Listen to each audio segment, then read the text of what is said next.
वार्डमध्ये प्रचंड उत्साहात मतदान सुरू झालेलं आहे सकाळी आणि आमची जी आघाडी आहे काँग्रेस, राष्ट्रवादी काँग्रेस, शरदचंद्र पवार पक्षाची, त्या आघाडीला अतिशय चांगला प्रतिसाद लोकांचा आहे।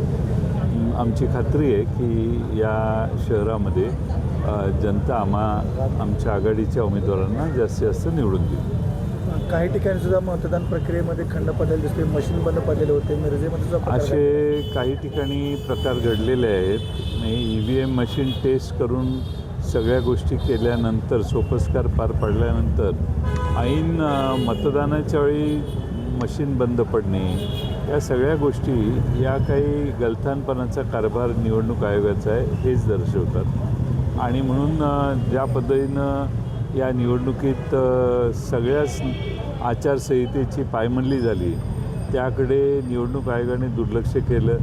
सत्तारूढ पक्षाच्या उमेदवारांच्या सगळ्या गोष्टी, सगळे प्रकार हे निवडणूक आयोग दुर्लक्ष करत होतं। आता सामान्य लोकांना मात्र या गोष्टी लक्षात येत नाहीत, पण आता हळूहळू एवढा प्रकार वाढलेला आहे की सामान्य लोकांपर्यंत देखील त्याची झळ आता पोचायला लागली। पुणे असू दे, मुंबई असू दे, इव्हन कोल्हापूर सांगलीमध्ये सुद्धा पैशाचा मोठ्या प्रमाणात राडा झालेला आहे। आणि महत्त्वाचं म्हणजे शिवसेना आणि भाजप या दोघांच्यामध्ये चुरस लागलेली आहे। एकनाथ शिंदेची शिवसेना आणि भाजप असं आहे की इतकं प्रचंड प्रदर्शन संपत्तीचं काही लोक घडवत आहेत की त्यामुळं महाराष्ट्राची जी एक वेगळ्या प्रकारची प्रतिमा होती ती डागाळलेली आहे।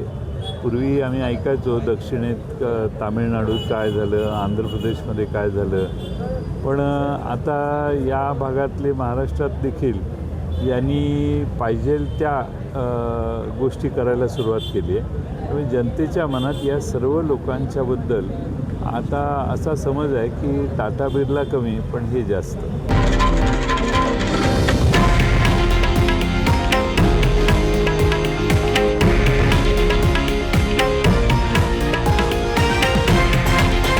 हे आहे देशातील नंबर 1 न्यूज नेटवर्क आणि आपण पाहत आहात TV9 मराठी, एकमेव।